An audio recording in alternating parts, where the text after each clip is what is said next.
Actually, that's the real definition of swasthya, which means swa mein sthir, which means stable within. That's the literal meaning of the word swasthya. Few hundred years ago, modern medicine used to say absence of a disease in the physical body means complete state of health. But Ayurveda corrected it. They said, no, no, no. Physical, mental, and spiritual well-being of an individual is the complete definition of health. And WHO had to reform that. So that's why it's a matter of great honor for me to be part of this August gathering. I'm really grateful to Dr. D.K. Garg especially.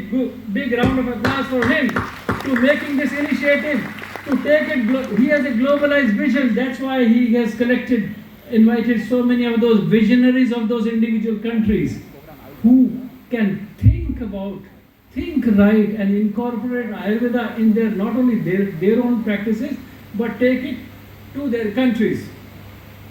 As it has been said, I've been practicing the Ayurveda for the last 32 years.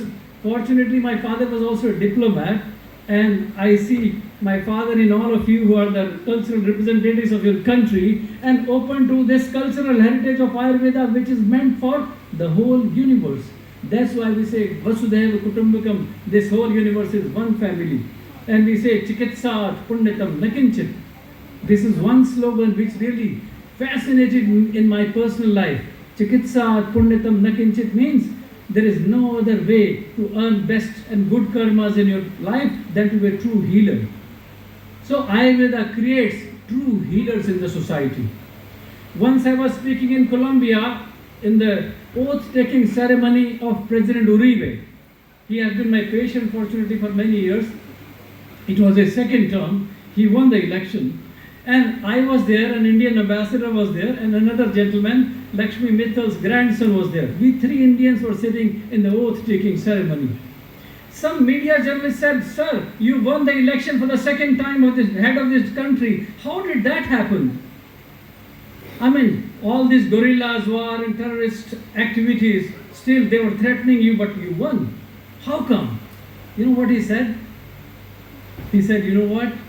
I follow a rule, something strange, but very mystical.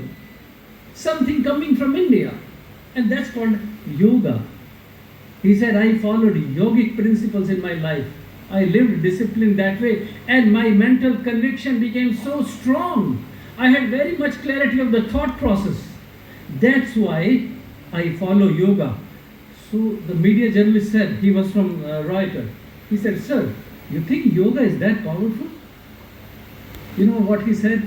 He said, you guys have no idea, man. Let me tell you, the power of yoga is so powerful that it can bring not only physical reforms in the body, it's not only a form of another physical exercise for your backache. It can bring social reforms in the society. It can bring spiritual reforms in the society, and that is the day I'm waiting for. This was the opening statement of the President of Colombia in that country. And we three Indians sitting there had tears in our eyes. You know why? Because I said, oh my God, will that ever happen in India also? Our country will say one day the same thing. Would that ever happen? Today I see that happening. Our Honorable Prime Minister, Mr. Modi, who has taken initiative to take yoga to the next level where it is really bringing social, spiritual reforms in the society. Now let me tell you, I know time is short, I have to be brief, but you know, I'm speaking on the basis of my own experience at consciousness level. Suppose my friend mentioned about Finland. I've been going there also for almost 23 years. I speak at one of the biggest yoga center there in Helsinki. So, you know, I started interviewing people. I said, what brings you to do yoga here? He said, oh, I had a backache condition. Okay, then what happened? I went to the doctor. He planned a surgery for me. I said, okay, so what happened then? Oh, no, I got scared. I went to my friend who was doing yoga. I said, should I do yoga for that? Would that help? She said, yes, definitely. Come with me. I'll take you. I'll pay you for your classes. So I started doing yoga. I said, okay, so then what happened? He said, after, 4 weeks, my pain was gone. I said, oh, really? So that means your surgery was averted? He said, yes. I said, okay, did you go back to your doctor to tell him that this is what happened with yoga? No, I didn't think it was that important. Okay, no problem. I said, but Now your problem is solved, solution is provided, leave yoga, sit at home. He said, no. You know what? Yoga has affected me at the deeper level of consciousness. I feel more restful. I used to be very angry. I used to have headaches. I used to have sleepless nights. I had a lot of anxiety in my life. All that has gone down. I said, wow, is that true?